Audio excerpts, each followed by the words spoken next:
Economics. Ano nga ba talaga ang economics? Kahulugan. Ang economics ay agham na tumatalakay ng produksyon at distribution ng yaman ng bansa. Ang economics ay pag-aaral ng sangkatauhan sa pangkaraniwang pang-araw-araw na buhay. Ituring ito bahagi ng kilos ng tao at pangkalahatang inuugnay sa pagkakamit at paggamit ng pangunahing pangangailangang material ng tao. Sangay ng economics, microeconomics at macroeconomics. Microeconomics ay ang pag-aaral sa economics ng bansa ayon sa maliliit na hanapbuhay tulad ng sari-sari store. Macroeconomics naman ay ang pag-aaral tungkol sa kabuuan ng ekonomiya ng bansa. Sakop dito ang lahat ng mga business sa loob ng bansa, palabas ng bansa at paloob ng bansa. Agham ng palipunan. Unang agham ay ang antropolohiya. Ang antropolohiya ay ang pag-aaral sa lahi ng tao. Sunod na agham ay ang kasaysayan. Ito ay ginagamit bilang isang pangkalahatang katawagan para sa impormasyon tungkol sa nakaraan, katulad ng heolohikang kasaysayan ng daigdig. Pangatlong agham ay ang sosyolohiya. Ito ay ang pag-aaral ng mga alituntunin ng lipunan at mga proseso na binibigkis at inihiwalay ang mga tao hindi lamang bilang mga individual. Pang-apat na agham ay heograpiya. Ito ang tawag sa agham ng mga lokasyon ng mundo. Panglimang agham ay ekonomika. Bilang isang agham panlipunan, ito ay ang pag-aaral sa paglikha, pamamahagi at pagkonsumo ng kalakal. Pang-anim na agham ay ang politika. Ito ay nangangahulugang bula o para o may kinalaman sa mga mamamayan. Ito ay ang proseso o pamamaraan ng paggawa ng pasiya sa pandaigdigan, sibiko-individual na nibel. Gawaing pang-ekonomiya, production, distribution, at consumption. Production ay isang proseso ng pagsama-sama ng iba't ibang mga input material upang gawin ang isang bagay para sa pagkonsumo.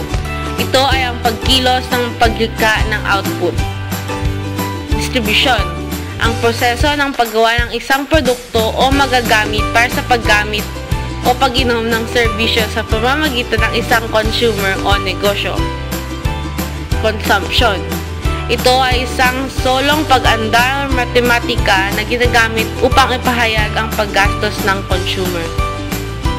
Klasikong ekonomista.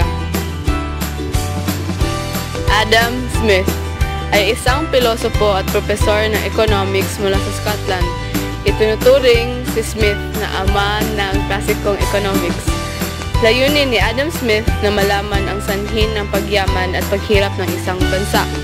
Ayon sa kanya, maaaring yumaman ang isang bansa kung makapaglalaan ito ng sapat na puhunan at tumataas ang produktibidad ng paggawa.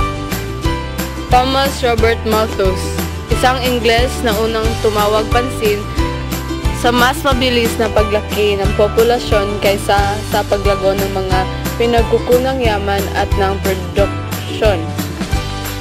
Ayon sa kanya, madalawang hakbang upang makontrol ang populasyon. Preventative at positive check. Ang preventative na paraan ay kontrol sa panganganak at gumagamit ng iba't ibang mga paraan upang kontrolin ang kapanganakan. At positive check tulad ng natural calamities, digmaan at iba pa. John Maynard Keynes ay itinuturing na makabagong ama ng macroeconomics. Nakilala siya sa aklat na General Theory of Employment, Interest, and Money na inilathala noong 1936. Ayon sa kanya, maaaring hindi maging sapat ang pamumuhunan sa isang ekonomiya upang patuloy na paunlarin ito. Maaaring mabigyan ng solusyon ang suliranin kung ang pamahalaan ay makikialam sa pamamagitan ng tamang alintuntunin sa pananalapi. Supply. Ang supply ay tumutukoy sa rami ng produkto o serbisyo na handa at kayang ipagbili ng mga producer o tendera sa alternatibong presyo sa isang takdang panahon. Demand. Ang demand ay tumutukoy sa dami ng produkto at serbisyong nais bilhin ng mamimili sa iba't ibang alternatibong produkto sa isang takdang panahon. Kahalagahan ng economics. Una, ito ay nagbibigay ng kaalaman sa wastong paggamit ng likas na yaman. Pangalawa, nagbibigay ng tamang karunungan sa pagdedesisyon ukol sa pagkonsumo at pagproproduce upang maiwasan ang kakupusan. Pangatlo, nagbibigay linaw ukol sa ugnayan ng mga patakarang pambansa sa ekonomiya. Pang-apat, nagbibigay ng pagkakataon sa mga mamamayan na maunawaan at makibahagi sa paghahanap ng tamang pamamaraan sa paglutas ng mga suliraning pangkabuhayan.